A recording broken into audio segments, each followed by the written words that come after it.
Persia దేశాన్ని అహష్వేరోసు అనే రాజు పాలిస్తున్న కాలమది. అద్భుతమైన రాజభవనం, వేలాది సేవకులు, గొప్ప విందులు. కాని దేవుడు ఒక సాధారణ అమ్మాయి జీవితాన్ని మార్చబోతున్నాడు. యూదుల వంశానికి చెందిన అనాథ అమ్మాయి ఎస్తేరు. ఆమెను ప్రేమతో పెంచిన వ్యక్తి ఆమె బాబాయి మొర్దెకై. ఎస్తేరు అందంగా ఉండేది, కాని ఆమె అందం కంటే గొప్పది ఆమె హృదయం. ఒకరోజు రాజు కొత్త రాణిని ఎంచుకోవాలని నిర్ణయించాడు. దేశం నలుమూలల నుంచి యువతులను రాజభవనానికి తీసుకువచ్చారు. ఆ జాబితాలో ఎస్తేరు కూడా ఉంది. రాజు ఎస్తేరును చూసిన క్షణం ఆమెను అందరికంటే ఎక్కువగా ఇష్టపడ్డాడు. అలా సాధారణ అమ్మాయి పర్షియా దేశ రాణిగా మారింది.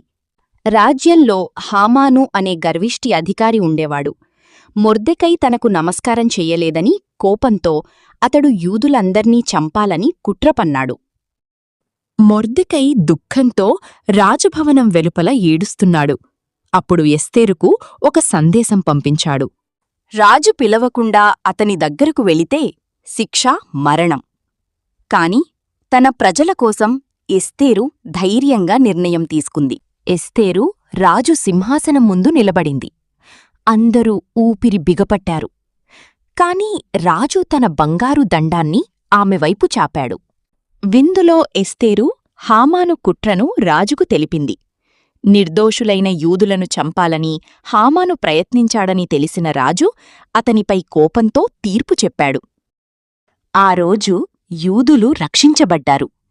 భయపడిన అనాథ అమ్మాయి దేవుని చేతిలో ధైర్యమైన రాణిగా మారింది.